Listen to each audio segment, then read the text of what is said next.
That's exactly what Cynthia Dearin is going to talk about in her presentation. She's the host of the Business Beyond Borders podcast. Her upcoming book, Camels, Sheiks, and Billionaires, an Entrepreneur's Guide to Expanding into North Africa and the Middle East, is coming soon. She is an expert in expanding globally. And I know what you're thinking. Now can't be a good time to expand. There's Corona and there's a possible recession or likely recession, all that kind of stuff. Well, when the world zigs, it's often a good time to zag.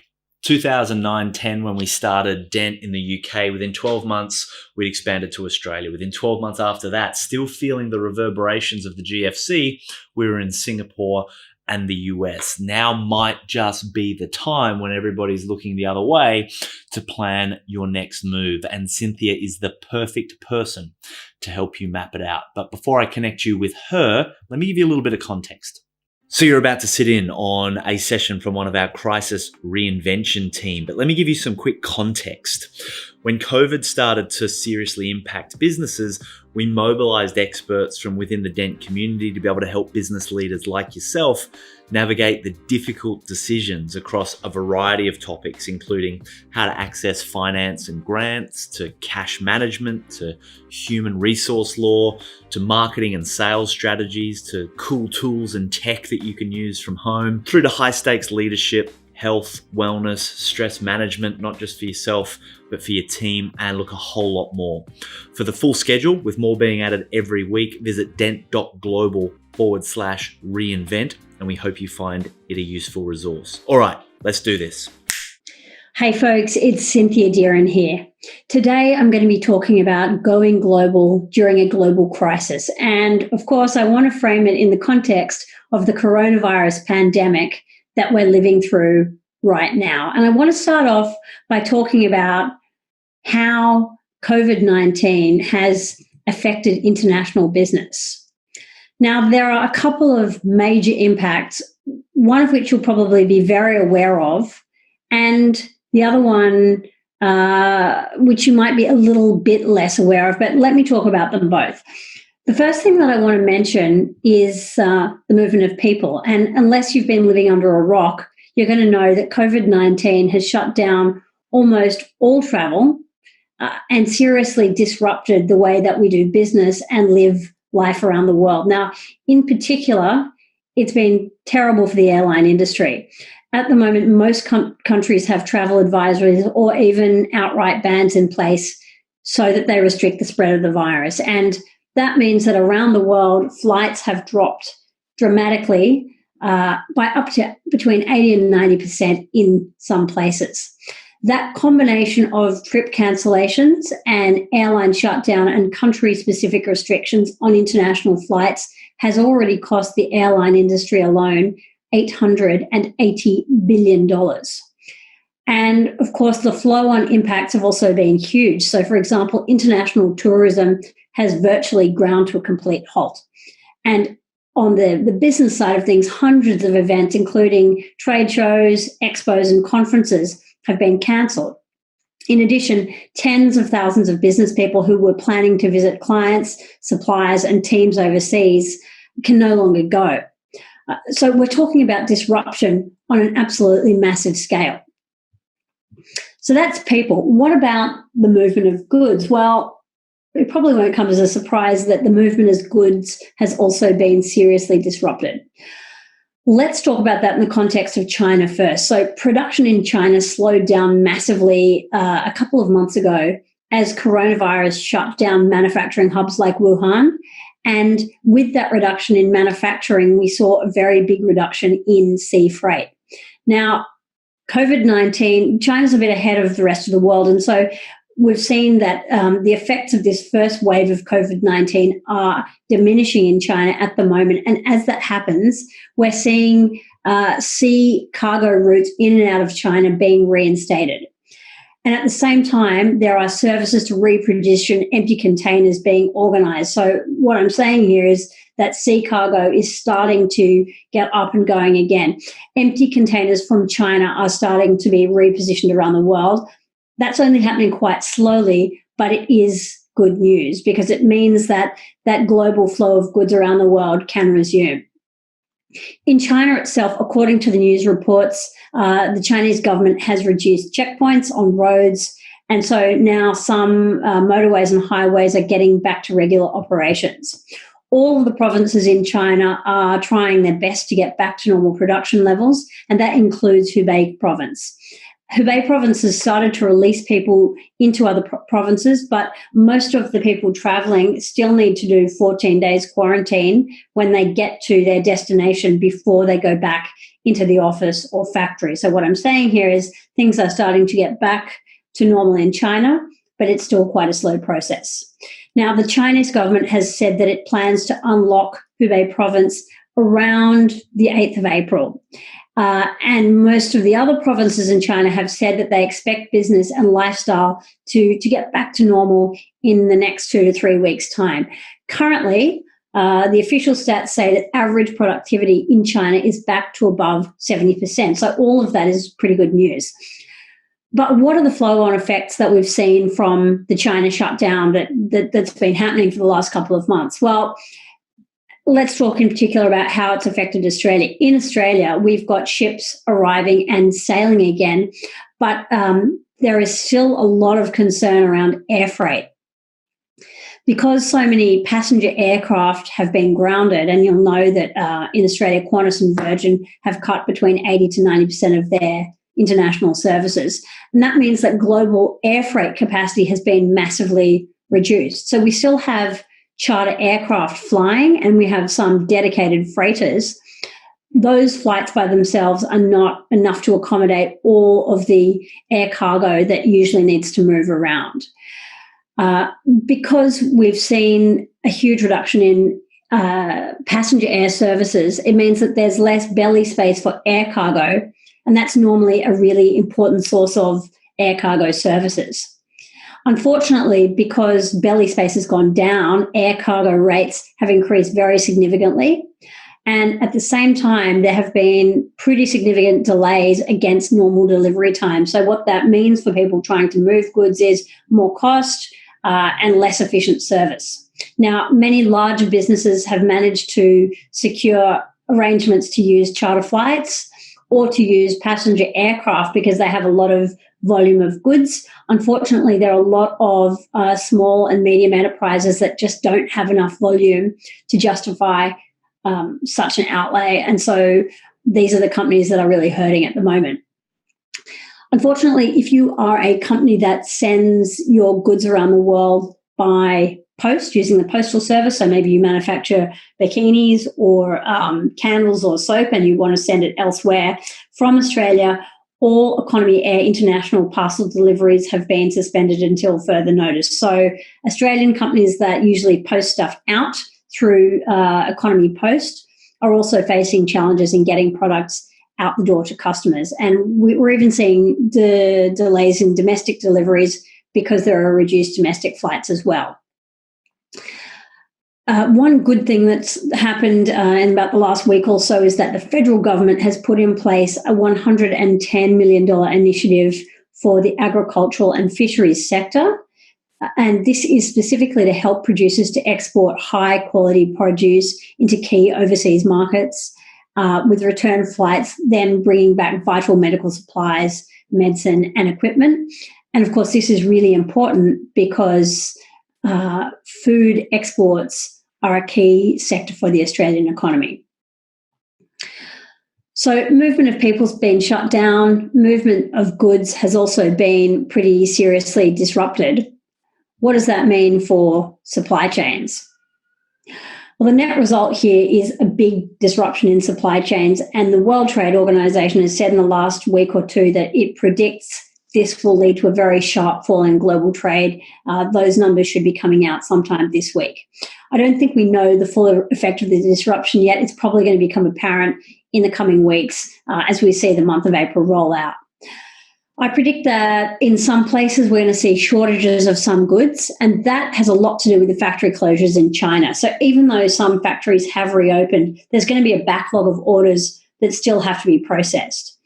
Some companies that were expecting goods to be shipped 6 weeks ago to arrive in Australia for April are going to find that their orders haven't even been manufactured yet because the factories were shut. And of course, that is going to create problems with filling orders and with meeting demand. So are there any upsides to this crisis? Well, it's surprising, but I can see a couple of things that I believe could be upsides. The first one I'd like to mention is that I think we could see a resurgence of local manufacturing. So government here in Australia is already asking companies with manufacturing capability to turn their attention to manufacturing products, especially in the healthcare space.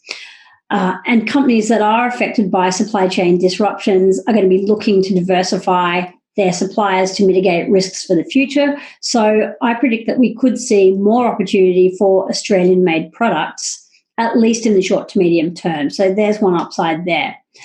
Another upside I see is in the way that we deliver services. And because of the restrictions on gatherings, we've already seen a big uptick in virtual events and the use of platforms like Zoom to facilitate meetings. I tried to buy a webcam a few days ago, an upgraded webcam. There was not one available for about the next 4 to 6 weeks, not a good one anyway. And, I know that one company that I've done some work with in the event space has seen its business almost entirely shut down as its events around the world were cancelled. So this company works in the luxury sector, does luxury events for huge companies.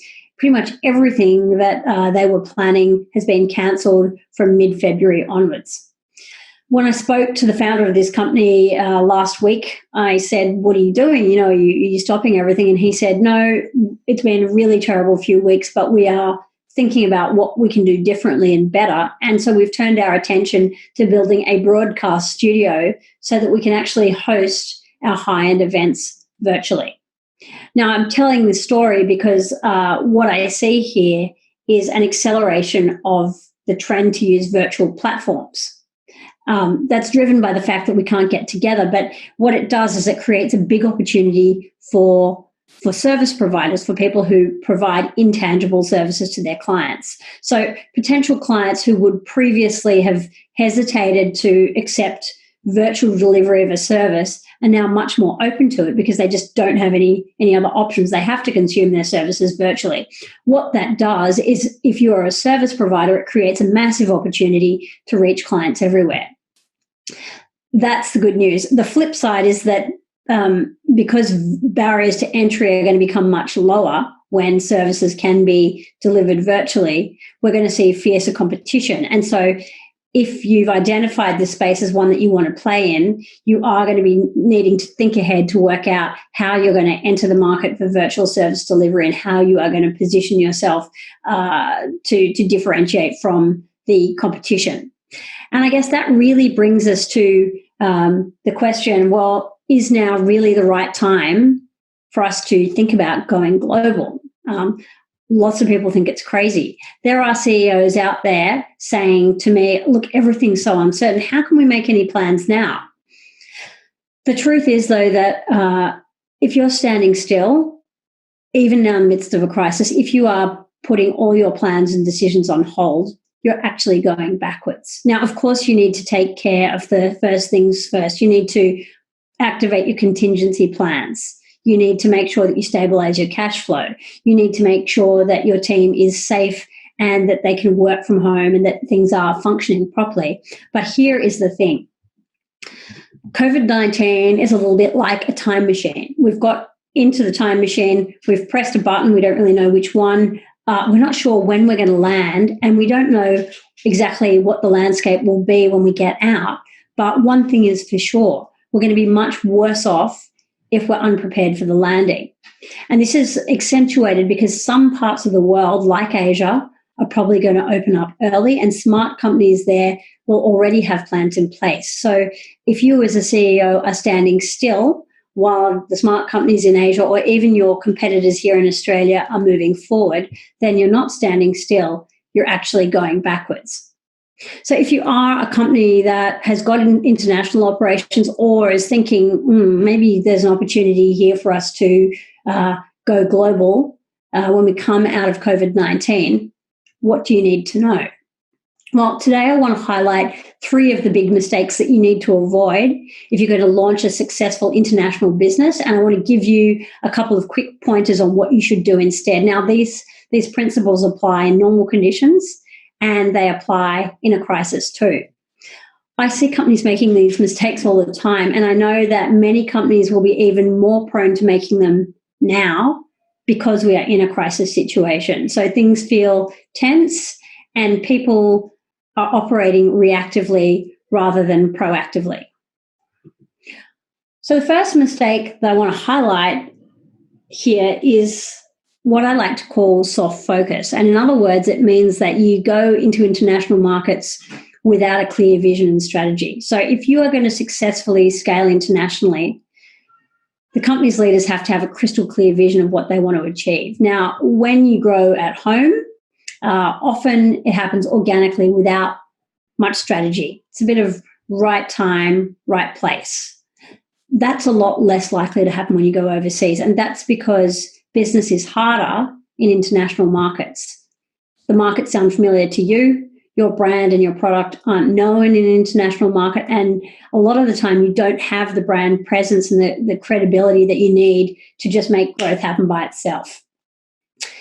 So the stakes are a lot higher and you need to be strategic. And to do that, you've got to start with a very clear vision. Now, unfortunately, many CEOs, even the really smart ones, approach international expansion as a kind of stream of consciousness exercise. So, he or she, company leader, wakes up, reads the financial review over breakfast and says, oh, wow, I think I see an opportunity in China. And the next thing you know, the CEO and the team are running around getting all set up to sell into China without having done the analysis about whether this is really the right market for the company to be targeting or how this China project fits into the overall strategy. I'm seeing a lot of this kind of reactive decision-making at the moment. A lot of it's targeting the US, and specifically it's around manufacturers leaping into producing things like medical PPE and hand sanitizer, because these are hot commodities right now and they're needed everywhere. Often people are not giving much thought to what happens in 12 months when there is a global glut of medical PPE or hand sanitizer, when COVID-19 is in the past, when everything that they've been doing is geared towards these products and suddenly the price plummets and demand plummets. So what you need here when you're thinking about your international project is rational thinking as opposed to emotion, sitting down and clearly setting out what it is that you're going to achieve rather than just getting excited about hand sanitizer or masks and jumping in and just going off on a tangent. The second mistake that a lot of people make is that they think the going global thing, the selling into markets outside their domestic market, is going to be easy.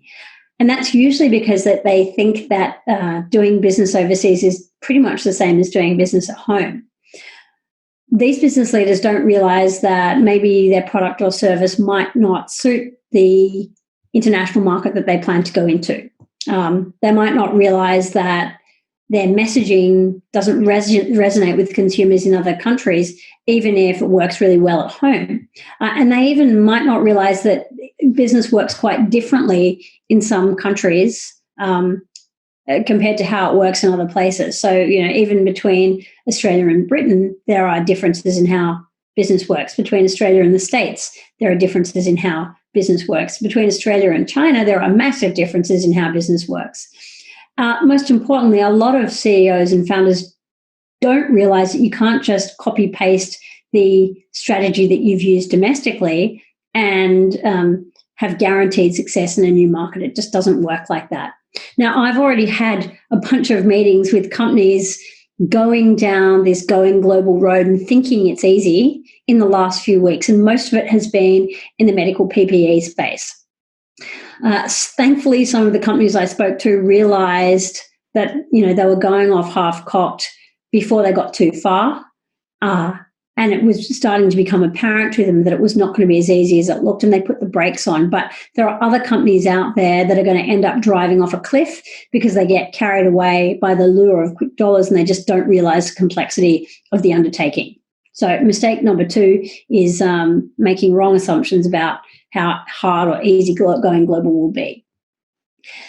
The third mistake that people make pretty frequently is that they launch before they're ready. So what does that look like? Well, they make ad hoc decisions about which countries they're going to sell into rather than making a considered choice. They don't do enough research on the place they plan to go to, and they don't get properly prepared before they start. And as a result, people often waste a huge amount of time and energy and money on trying to go global.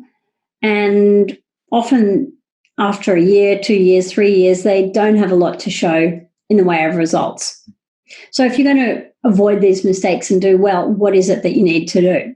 Well, I want to mention briefly 3 things today, and I'm covering off huge areas, in the space of about 15 minutes, but this will give you some headline ideas of things that you need to avoid and stuff that you need to do. So the first thing that you need to do is to get clarity. And in particular, you need clarity on 3 areas. These are your why, your goals, and your, what I'll call your robust reality, or your where are you now. So let's talk about the why first.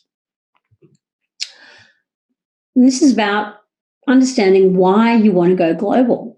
You need to understand this on a couple of levels. The first one is your motivation as a business owner, and also what does this project look like from the perspective of your company. So if you think about the personal piece first, being clear on your own motivation for going global is crucial, because getting connected to your deep purpose and your drive is key to staying motivated. The global journey is a challenging one, lots of highs, probably an equal number of lows. And if you want to get through it and make a success of it, you need to have real motivation. So the money for most people will not be enough. People are going to need to be connected to a bigger vision. So, for example, I have a client whose deep motivation for going global is that he wants to raise the standard of housing across Asia. Now, that's his big reason for taking on a very ambitious project. So clarity from a personal perspective is important.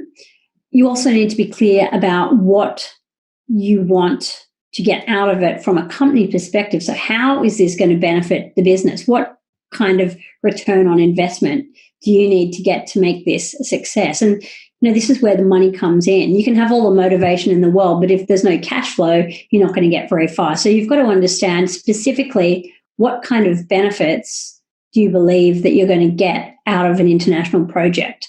Is it going to help you to decrease production costs? Is it going to let you establish a base closer to a key market? Is it going to enable you to achieve economies of scale and drive profitability? Are you looking for higher margins? Is it just about more volume of sales? You need to be able to pinpoint specifically why you want to go overseas and what return on investment you need to make in order for you to consider it a success. Now, the answer to this question is important because it informs what you're going to create, and that is really the first step in creating your roadmap. So getting clear on the why is super important. Secondly, you need to think about, well, what does success look like to me? What do I want to achieve? What do you want to build? And once you've done that, it's time to set some goals. So I always encourage clients to think about how they want the international venture to look in the next 1, 3, 5, and even 10 years. Setting some clear goals for your international venture is pretty much like choosing a destination for your journey before you start traveling. If you don't have that destination, you don't know where you're going to go or when you've arrived or what success looks like. And that makes it difficult to make good quality decisions about costs and benefits. So I believe that you should decide at the outset some of these things. Which markets do I want to sell to and why? How many sales am I going to make in what period of time? What kind of marketing am I going to need to make the sales, and how many team members will we need to make that a reality? How much money do we expect to turn over, and how profitable do we need to be in order to consider this international venture a success? Now, when you've got clarity on all those things, you need to share them with your team, and you have to get their buy-in, because your team naturally is going to be central to you achieving your vision. And if you don't have your help, their help, if you don't have their help, excuse me, it's going to be really hard for you to make it. Now, the third thing that you need to have real clarity on is what I call robust reality. And this is about whether you can deliver on that vision. And what comes in here is a degree of self-awareness and a degree of realism about your company and the current state of play in your business. So you need to understand what has allowed you to be successful so far. And I suggest that you spend some time defining what is special about what you do or what you sell that's going to make you a success overseas. Now, that's really important because the global marketplace is competitive. Your potential clients have been doing really well up till now without what you sell. So you need to be clear on what it is that's going to set you apart from the rest. If you're out there peddling a Me Too product or service without much in the way of differentiating features, you're going to find it a big struggle to compete. And now I think it's also a great idea to take a snapshot of the company's performance and to be very clear on, what your revenue growth is like, what it's been like, how profitable you are, and if you can do it, how you're performing compared to other companies in your industry. So if you can benchmark where you're at, that's going to give you a better idea of how set up you are to play in the international space. In particular, you need to think through whether your business is established enough and is doing well enough for it to make sense for you to expand. If you're not in a place where you can start selling internationally right now, you need to know what to do in order to get there. And then you need to take a look at what you'll need in terms of resources to achieve the goals that you've set. And lastly, if you don't have those resources, it's very important that you spend some time working out how you will get them. So what I'd say here is don't do what I've seen lots of people do. Start focusing on the international play and then drop the ball on the domestic business. That is an absolute recipe for disaster, particularly at a time like now when everything is so tenuous. So that's clarity on your why, goal setting, and robust reality. Once you've got some clarity, let's assume you've decided that you're going global. Your next job is to choose where you're going to expand to. And to make a good choice about where to go, you need to understand the market that you're considering. Now, this is another huge topic, but I want to give you a very quick, high-level outline of the things that you need to think about. And the first one of these is the customers. And of course, that's kind of key because the customers are the people who will buy your product. And so what you're really doing here is sizing up the opportunity. To run through it super quickly, you need to look at things like your total addressable market. So this is how many people in the market that you want to go to would want to buy your product, or alternatively, if you could capture 100% of market share, if you had no competition, what would the size of the market be? And this is called calculating your total addressable market, or your TAM. And knowing the size of your TAM is going to give you an objective point of comparison with other markets. So you can look at, say, the TAM for New Zealand, the TAM for China, and the TAM for Spain, and it'll give you 3 different market sizes. That will give you a guide as to where the largest opportunity is. If you are, in particular, if you're a provider of goods, and even if you're a provider of services, knowing the size of the total addressable market helps you to work out how many extra units of product or service you're going to need to create in that market over time, and working back from that, what resources you'll need to do that.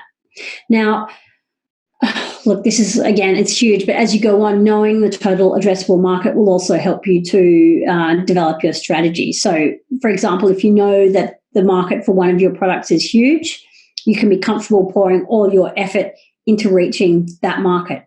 If you don't have that information, and I've seen companies make this mistake, if you don't have information around the size of the market and you assume that it's smaller than it really is, there is always a temptation to get distracted onto other projects in an attempt to actually generate more revenue, when in fact you might be better focusing all of your efforts in one place.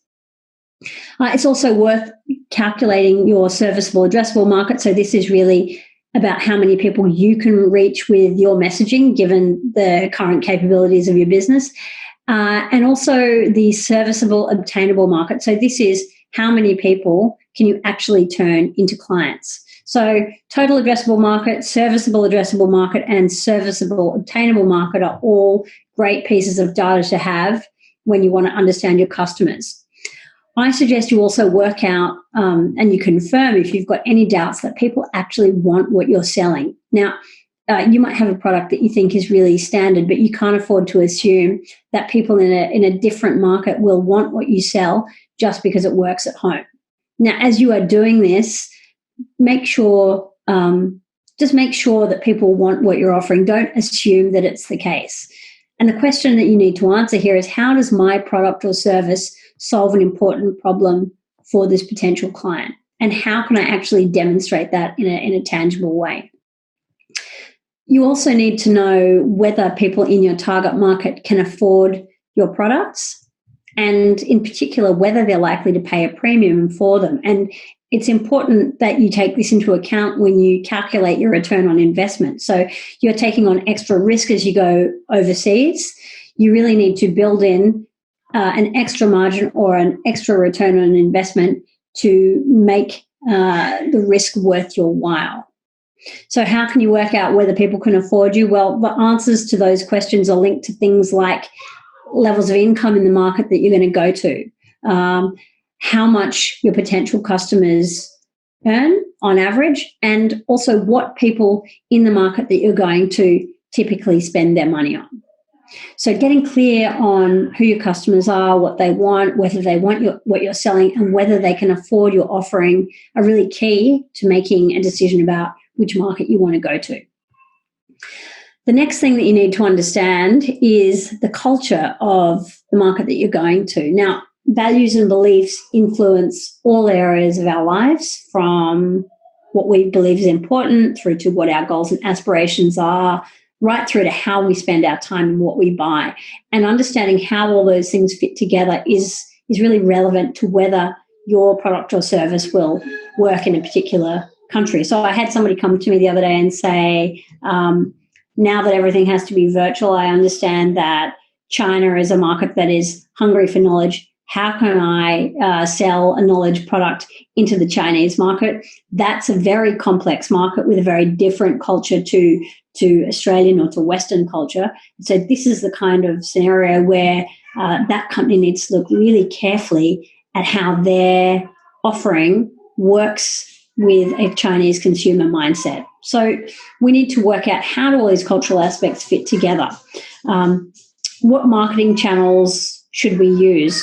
How should we distribute our product? How should we even present the product and put it together? This is all really important stuff.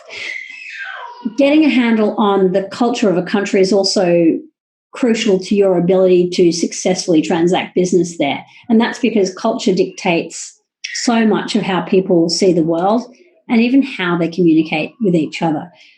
What I'm saying here is that if you can't step into the shoes of your international customers and the people you're doing business with, you set yourself up for a lot of misunderstandings and miscommunication and conflict.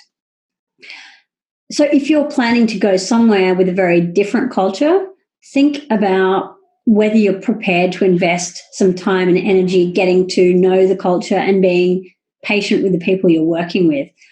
It can suck up a lot of emotional energy and it can be quite frustrating at times. So be honest with yourself about whether that's something that you're up for.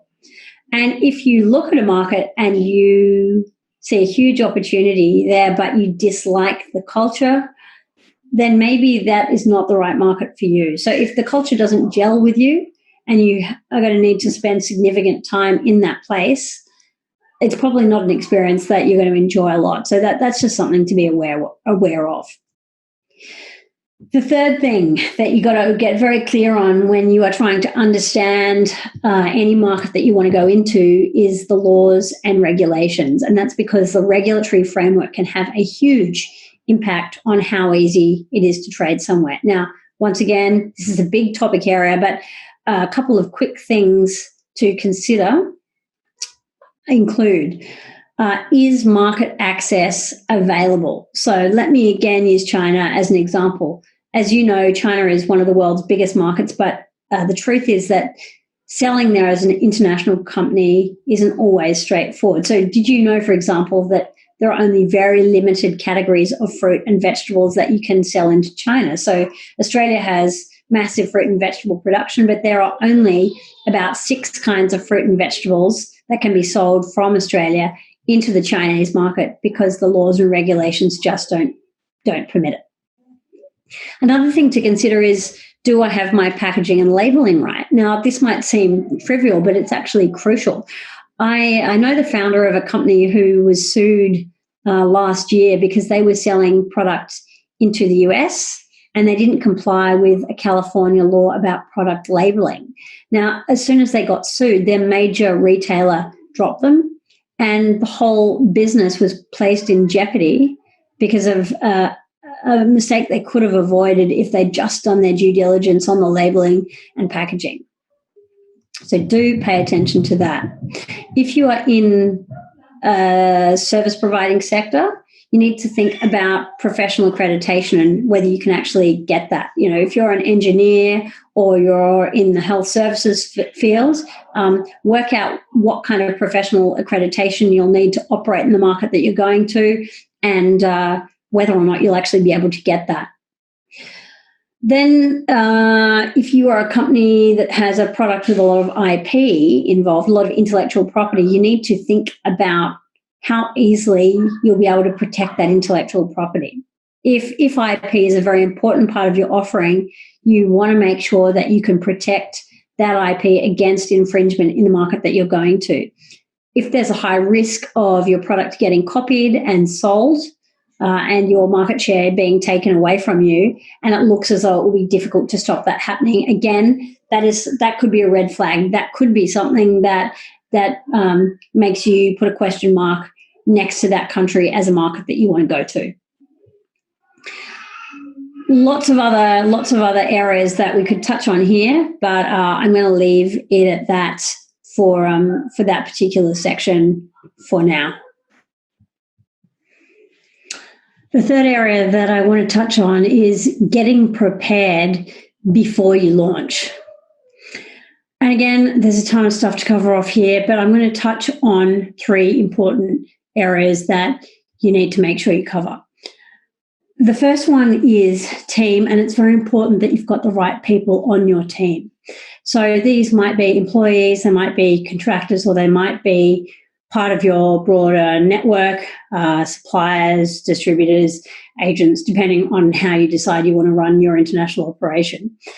The most important thing here is that you have a shared vision. So ideally, you want people on your team who share your vision to turn the company into an international success.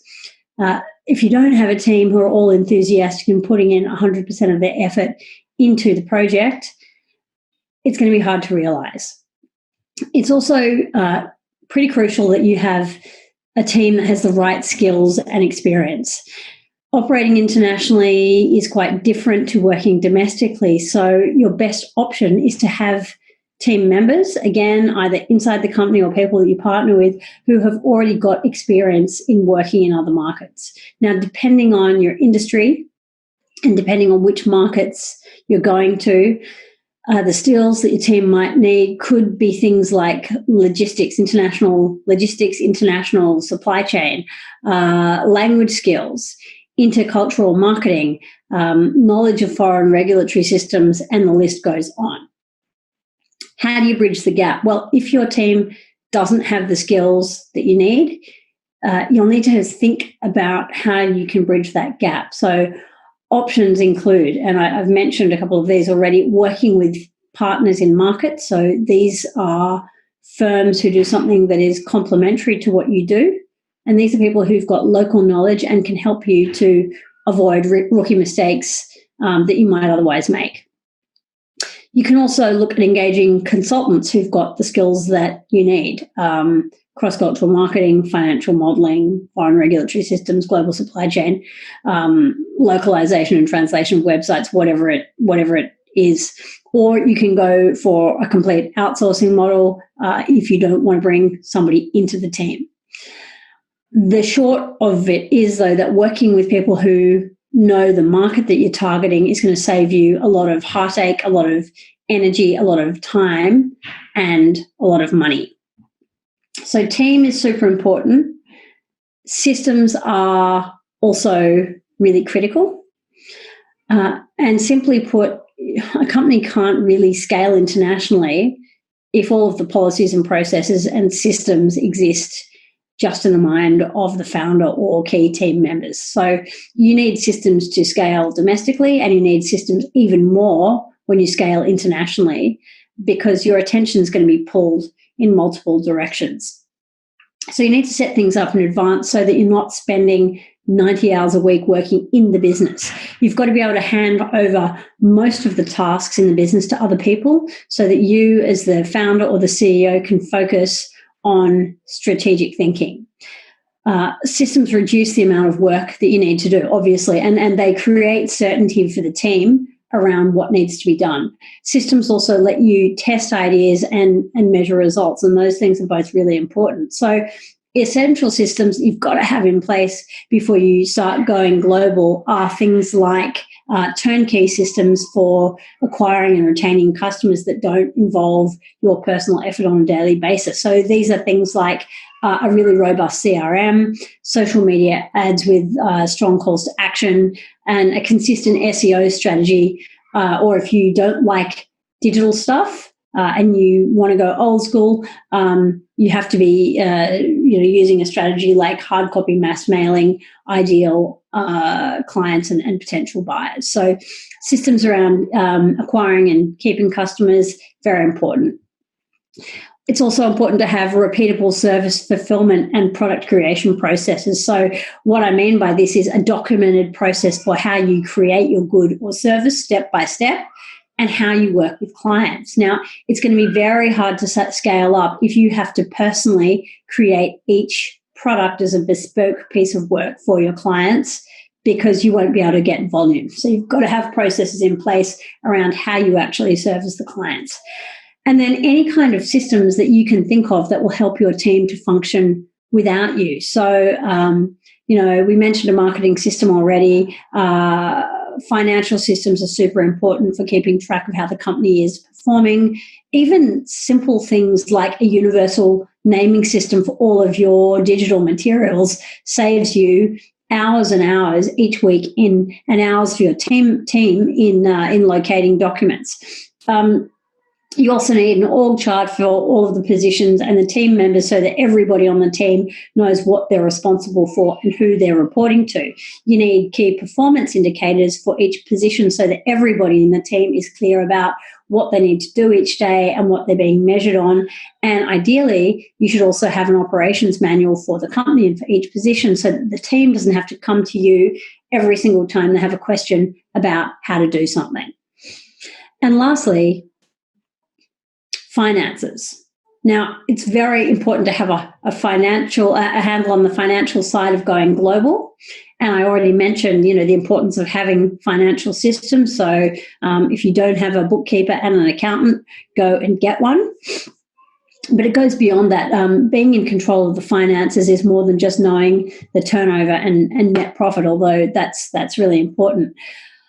I have seen too many business owners run into trouble because they hadn't thought carefully about their finances and how much money they were going to need and when they were going to need it in an international context before they got started. So one thing that I strongly recommend here is that you create an international expansion budget. And at the outset, it might not be exact. Some of it might be a bit of guesswork, but better to have that in place and to have some idea of how much you're going to need to spend and how much you can spend, rather than just flying blind and then being hit with contingency expenditure that you just didn't expect to have. And again, if you don't create a budget before you get started, you do risk getting blindsided by unexpected expenses. And if you don't have enough money on hand to cover expenses that come up, so taxes, freight costs, unexpected travel, whatever it is, it can have a really negative impact on the international expansion. So work out, do we have enough money to do what we want to do right now? And then work out how to proceed. will we postpone going global because we don't have enough money at the moment, or will we go and explore some funding? Will we talk to the bank? Will we look for government grants? Will we look at taking equity? Will we look at trade finance? So there are lots of options that you can pursue there, but the one thing you have to make sure of is that you're financially equipped to succeed. So I've mentioned a bunch of mistakes, and I've mentioned some things you can do to avoid the mistakes. How do you, in a holistic sense, avoid making them? Well, I think one of the best ways to avoid making mistakes is to use a blueprint for international expansion and to use the tried and tested techniques that other already successful international companies have used to get there. Why? Well, it means that you don't need to reinvent the wheel. You don't have to wonder, how do I do this? There's already a way that you can do these things that works. As I said, you can have the benefit of techniques that other successful companies have already used. And most importantly, using a blueprint saves you from making mistakes that can potentially cost you your business. Now, what you can see on the screen at the moment is the blueprint for international success that we use at Dearin and Associates. I don't have time to go through it in detail, but briefly, at the center of the model is our goal for you, which we hope is also your goal, which is for you to scale internationally and to really amplify your impact, or to 10x your impact in the world. To do that, you need three things. You need a 10x strategy, you need 10x momentum, and you need 10x revenue. So a 10x strategy is one that is going to take you into international markets with maximum impact and minimum stress. And it's a strategy that's going to foresee a lot of the challenges that you're going to encounter. 10x momentum means that you're moving around 10 times faster than you're probably moving at the moment, and that is very important. International markets are competitive. If you tiptoe into them, it's pretty much a slow burn to failure. So you need to move strategically, but relatively quickly. And 10x revenue is important because obviously we're not doing a charitable exercise here. If we're going to take the extra risk involved in going international, going global, we've got to be making at least 10% on top of our domestic revenue year on year over time to make our investment worthwhile. So how do you get your 10x strategy, your 10x momentum, and your 10x revenue? Well, there are three levers you can pull to get those things happening. And very broadly speaking, they are critical thinking. So this means not going on autopilot, but actually putting your brain into gear and doing the strategic and critical thinking that needs to be done before you pull the trigger on international action. You need to make definite decisions. These are decisions that are good quality and that you stick with. And then you need to have extraordinary execution. And that means you need to carry out your plan and you need to carry out those decisions to a very high standard. Now, those are the basics of the blueprint for international success. Around the outside of the shape, there are 9 accelerators which help to maximize the effect of the critical thinking, the definite decisions, and the extraordinary execution. And these are things that will ensure that you avoid the mistakes that we've covered today and will help you to scale into international markets with maximum impact for minimum pain. Now, I don't have time to cover all the accelerators here today. So I'm not going to discuss them in any detail. If you want to know more about them, please feel free to get in touch with me. If you want to take a screenshot of that model, please feel free to go ahead and do that as well. What we're talking about here is a huge set of topics, and I could go on talking about the topics that we've touched on today for literally days, but we don't have enough time to do that today. If you would like to find out more, you'll need to sit down with me for a longer conversation, or you could come along to one of my live events. And at those events, we get into the blueprint and the topics inside it in a lot of detail. Now, before I finish today, I wanted to touch on a couple of questions that people have asked me this week, and I hope that these will be useful for you. The first one is, how do I run my global team when I can't travel to them? And I've got quite a few clients in this position at the moment? Well, you probably won't be surprised to hear me say that if you haven't done it already, this is the time to move to virtual meetings. I know some people will be rolling their eyes at that because they're thinking, oh, well, we've already, we're having virtual meetings and it's not really making much difference. It might seem like that, but I can confidently say that if you get your virtual meetings right, I believe you can run your business more effectively virtually than you can with all of your team in the same office. And the key to it is to setting up a pattern of communications and in times of crisis to tighten feedback loops. So rather than spending hours on Zoom with your entire team, making everybody feel really drained and exhausted, I recommend that you run a 5 to 10 minute check-in with your global team every day. If they're in a lot of different places around the world, then you meet with each team sequentially. You meet with them at a time that works for them.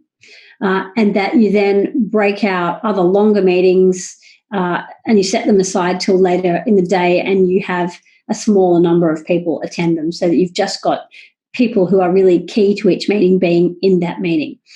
When things are tense or when there's a crisis on, I find that tightening feedback loops really help. So if, for example, and this will be the case for some people watching this session, maybe you've identified a new opportunity because of the COVID-19 crisis and you are scrambling to capitalize on that opportunity, I recommend that you tighten the feedback loop. So if, for example, you meet with your team or your global team once a week, I recommend that you meet with them once, if not twice daily. I was working on something new with my team last week. We usually meet every day, once a day. Last week, we moved to meeting twice a day at the beginning of the day and again at the end. That allowed us to get through the project we were working on. And this week, we've dropped it back to once a week. But tightening the feedback loops really helps to maintain the communication and to maintain the momentum and the motivation of the team.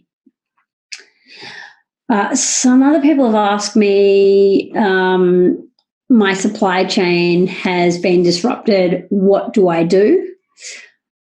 The short answer is if you're a very small company and the supply chain has been disrupted and you've only got one point of supply, so maybe you get fashion items out of China, there is going to be a limit to what you can do in the short term. So the reality is you are going to experience delays. And what is really important here is to maintain the communications with your customers, to let them know as clearly and as transparently as you can what you're experiencing. And if you can offer them some kind of sweetener to make that wait a little bit more pleasant, that's something that you might want to consider.